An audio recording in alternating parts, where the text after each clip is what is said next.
बिस्मिल्लाहिर्रहमानिर्रहीम। अस्सलाम वालेकुम स्टूडेंट्स, मेरा नाम कासिम अली है और मैं आपका फ़िज़िक्स टीचर हूँ। स्टूडेंट्स, हम अपनी फ़र्स्ट ईयर फ़िज़िक्स का चैप्टर नंबर 5 जिसका नाम था सर्कुलर मोशन, उसको डिस्कस करते आ रहे थे अपनी प्रीवियस वीडियो तक, और आज भी हम इस वीडियो में चैप्टर नंबर 5 को ही डिस्कस करेंगे। और आज के इस वीडियो के लिए जो मैंने टॉपिक सेलेक्ट किए हैं वो एक टॉपिक नहीं बल्कि दो मुख्तसर से टॉपिक थे, जिस तरह हमने अपनी प्रीवियस वीडियो में डिस्कस किया था। मुख्तसर टॉपिक्स को एक साथ लेकर चले थे, सेम एज इट इज़ हम आज इस वाली वीडियो में भी दो मुख्तसर से टॉपिक्स को एक साथ कंबाइन करके चलेंगे।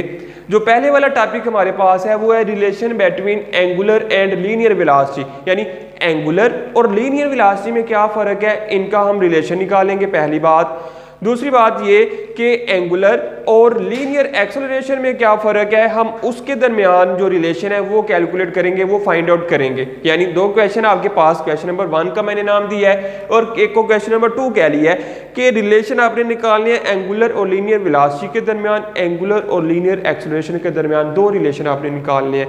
तो स्टूडेंट चलते हैं हम अपने पहले क्वेश्चन की तरफ। Question number 1, relation between angular and linear velocities. Question number 1, relation between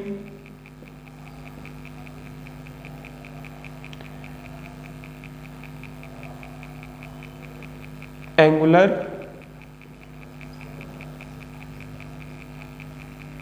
and linear velocities।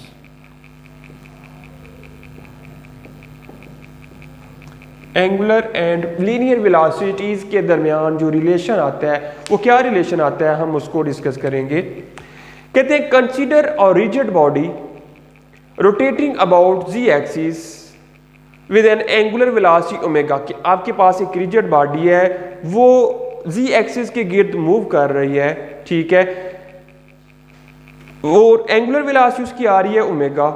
Suppose a point P in rigid body at a perpendicular distance r from axis of rotation with linear velocity v, ठीक है, linear velocity v के साथ उसके ऊपर एक x axis की तरफ यहाँ पॉइंट आ रहा है, वर्टिकल एक्सिस की तरफ, ठीक है, उसके ऊपर एक पॉइंट आ रहा है और उसकी पॉइंट की जो वेलोसिटी लीनियर वेलोसिटी है वो v होगी, ठीक है। As the axis of rotation is fix, यानी कि जो एक्सिस ऑफ रोटेशन है वो फिक्स एक पॉइंट के साथ उसने घूमना है। जैसे अगर रस्सी की बात करें, आप रस्सी को आप सर्कल में घुमा रहे हैं तो रस्सी का जो एक सिरा आपके हाथ में है वो एक्सिस ऑफ रोटेशन यानी वो पॉइंट ऑफ रोटेशन जो है वो फिक्स है, उसी पॉइंट के गिर्द रस्सी ने घूमना है, यानी आगे पीछे जाके घूमेगी, ठीक है, एक एक्सिस ऑफ रोटेशन उसका फिक्स है।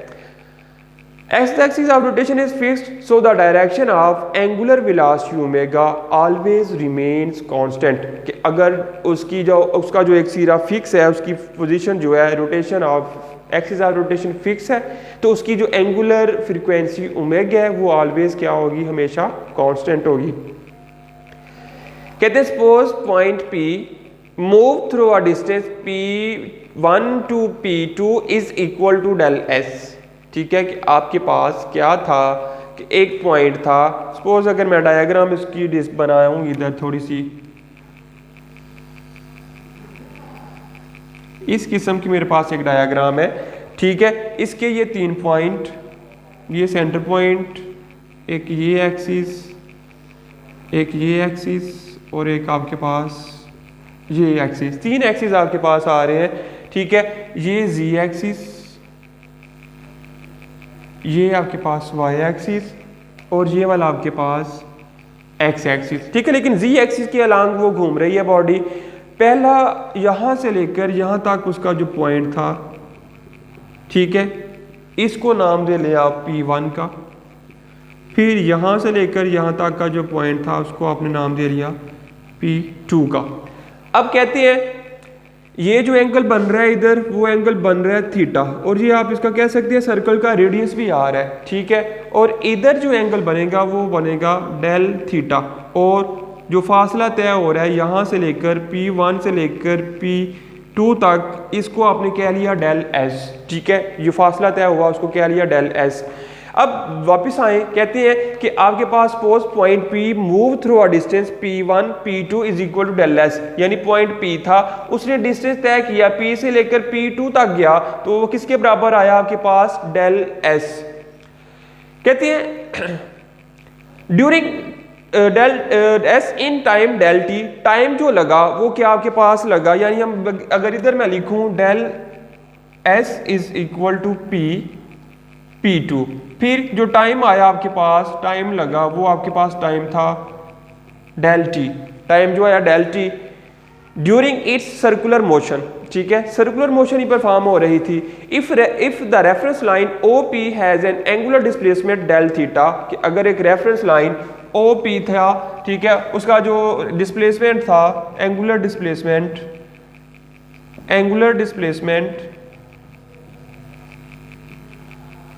वो आपके पास आ रहा है डेल थीटा, ठीक है, एंगुलर डिस्प्लेसमेंट क्या आएगा del theta during the time interval del T, then we can write del S, अगर हम फार्मूला बनाएं del S is equal to R del theta, यानी चेंज इन लेंथ यानी change in distance is equal to radius into change in angular displacement, ठीक है, ये आपके पास फार्मूला बन जाएगा del S is equal to R del T dividing both sides by del T, dividing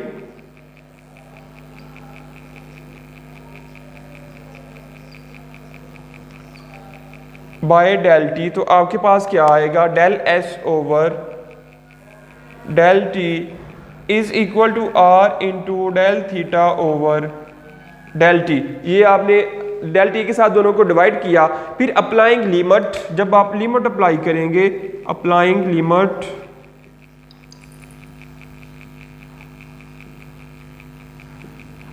limit तो आपके पास क्या आएगा, दोनों तरफ जब लिमिट अप्लाई करेंगे, limit del T approaches to 0 del S divided by del T is equal to limit del T approaches to 0 R into del theta over del T, ये आपके पास आएगा। तो स्टूडेंट क्या बनेगा,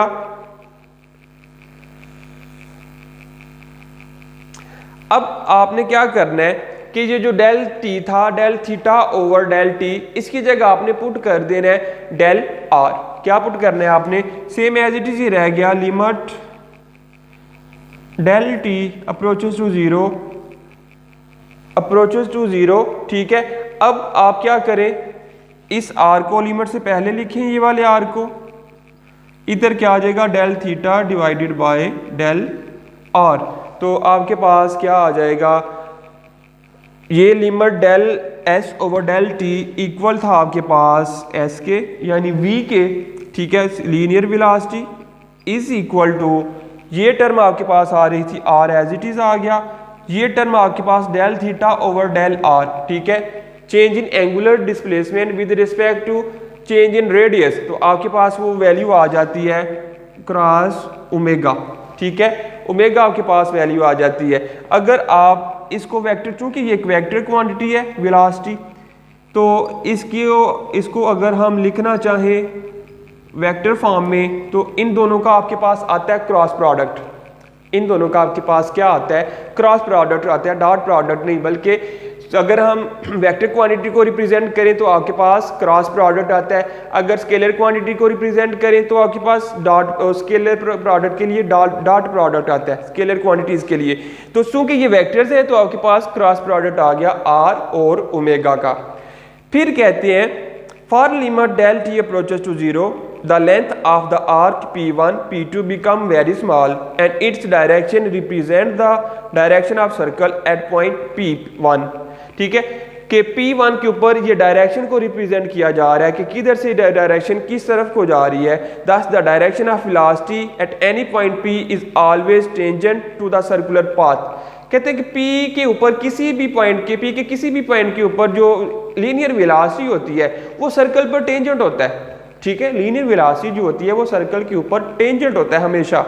सो the linear velocity at point P is called tangential velocity, point P के ऊपर जो आपके पास वेलोसिटी आएगी उसको हम क्या कहते हैं टेंजेंशनल वेलोसिटी, ठीक है, पॉइंट P के ऊपर जो वेलोसिटी आएगी इज कॉल्ड टेंजेंशनल वेलोसिटी। तो स्टूडेंट ये था हमारे पास क्वेश्चन नंबर 1 जिसका नाम था relation between angular and linear velocity, ठीक है, question number 1 relation between angular and linear velocities. तो आपके पास ये आ गया कि जो लीनियर वेलोसिटी होती है वो बराबर होती है r इंटू ओमेगा, यहाँ v is equal to r omega, ये linear velocity into radius is equal to radius into angular velocity. इनके दरमियान रिलेशन आ गया जो दोनों का कंबाइंड रिलेशन था एंगुलर और लीनियर वेलोसिटी के लिए। क्वेश्चन नंबर 2 अब बात करने जा रहे हैं हम। Question number 2, relation between angular and linear acceleration।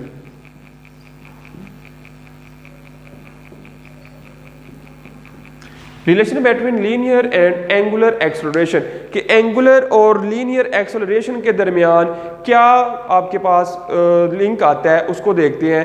ठीक है, कहते हैं relation between linear and angular motion as the reference line OP। Same दोबारा से हमने इसी डायग्राम को डिस्कस करना है। Reference line OP is rotating with angular accelerations. ठीक है, जो रेफरेंस लाइन OP थी वो एंगुलर एक्सेलरेशन के साथ रोटेट कर रही थी, चूंकि जो इसकी वेलोसिटी थी वो वेलोसिटी थी एंगुलर वेलोसिटी, और जो एंगुलर वेलोसिटी में चेंज आता है वो कहलाता है angular acceleration. The point P also has a linear और टेंजेंशियल एक्सेलरेशन कि पॉइंट P जो है उसका लीनियर भी और टेंजेंशियल एक्सेलरेशन भी है। जिस तरह लीनियर वेलोसिटी या टेंजेंशियल वेलोसिटी थी उसी तरह अगर उनमें चेंज आ रहा है तो same as it is linear या टेंजेंशियल एक्सेलरेशन भी आपके पास आ जाएगा। कहते हैं as we know del V is equal to R del omega. Del V is equal to r del omega। del v is equal to r del omega। ठीक है, dividing both sides bye del t, dividing by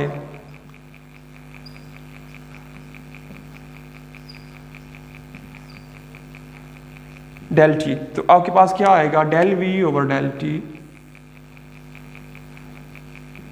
is equal to r del omega over del t। अब taking limit, ठीक है, applying limit, limit apply करने से applying limit apply करने से क्या आएगा स्टूडेंट, आपके पास limit del T approaches to 0 del v over del T is equal to limit del T approaches to 0 into del omega over del T.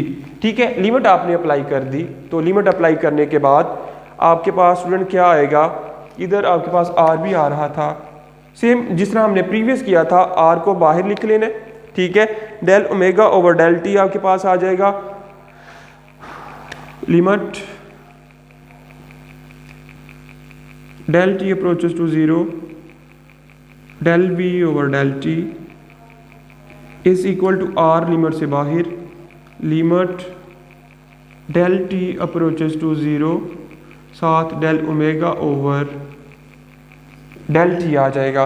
तो अब स्टूडेंट आपके पास ये जो टर्म है, ठीक है, चेंज इन एंगुलर वेलोसिटी या चेंज इन वेलोसिटी, ठीक है, विद रिस्पेक्ट टू टाइम, वो आपके पास आ जाता है acceleration is equal to R as it is. ठीक है, change in angular velocity with respect to time is called angular acceleration. ठीक है, is called angular acceleration alpha. ये अपनी याद रखनी है बात, लीनियर एक्सेलरेशन का सिंबल ए है, लेकिन एंगुलर एक्सेलरेशन का जो सिंबल है वो कौन सा आपके पास सिंबल आता है, वो आपके पास सिंबल आता है अल्फा। ठीक है, ये जो चेंज इन टाइम था velocity with respect to time linear acceleration, change in angular acceleration angular velocity with respect to time is angular acceleration. ठीक है, डेल थीटा ओवर ये आपके पास आ रहा था, सही है। अब ये इधर आर नहीं था रहना, इधर टी ही आ रहा था जिसको हमने पहले किया साल। आपके पास ये एक्सेलरेशन, लीनियर एक्सेलरेशन और एंगुलर एक्सेलरेशन का रिलेशन बन गया। चूंकि ये वेक्टर फॉर्म है तो इसको भी हम लिख सकते हैं vector A is equal to vector R cross alpha vector. ये आपके पास आ जाता है इनका वेक्टर रिलेशन। और ये आपके पास इनका वेक्टर रिलेशन के अलावा जो रिलेशन है वो आ जाता है। कहते हैं where is the tangential acceleration, जो आपके पास ए आ रहा है ये क्या चीज़ है, टेंजेंशियल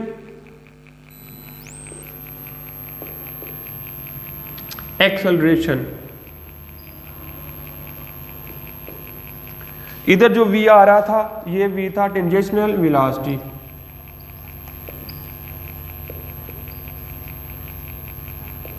टेंजेंशियल एक्सेलरेशन और टेंजेंशियल वेलोसिटी, ये आपके पास स्टूडेंट दोनों आगे relation between linear and angular velocities, relation between linear and angular acceleration. एक और छोटी सी क्वेश्चन साथ मुझे ऐड करना पड़ेगा, कहते हैं इक्वेशन ऑफ एंगुलर मोशंस।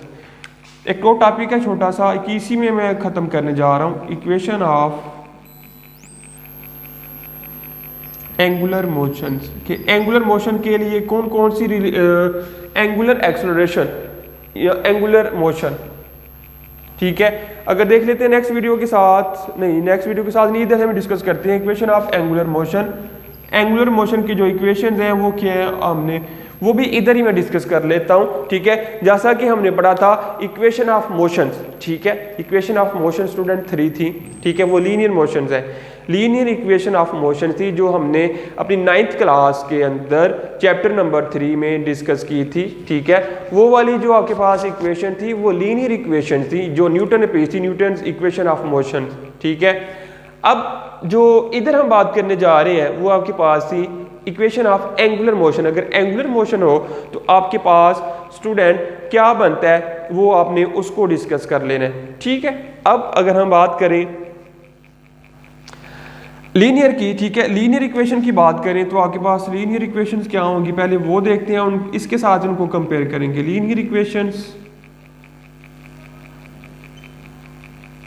वो आपके पास थी एक VF is equal to VI plus AT, उसके बाद था S is equal to VIT plus half AT का स्क्वायर, फिर 2AS is equal to VF का स्क्वायर माइनस VI का स्क्वायर। ये आपके पास ही लीनियर इक्वेशंस। अब जब आपने लीनियर इक्वेशन से ड्राइव करनी है एंगुलर इक्वेशन, कहते हैं equation of angular motion are similar to those in linear motion except that S, V and A, S, V and A change हो जाना है आपका। अगर एंगुलर की बात करेंगे तो S की जगह आ जाता है थीटा, ठीक है, A की जगह आ जाता है अल्फा, V की जगह आ जाता है ओमेगा, ठीक है। यानी चेंज क्या आएगा, ठीक है, चेंज आपके पास आएगा। ये तो आपके पास लीनियर इक्वेशन थी। अब एंगुलर इक्वेशंस,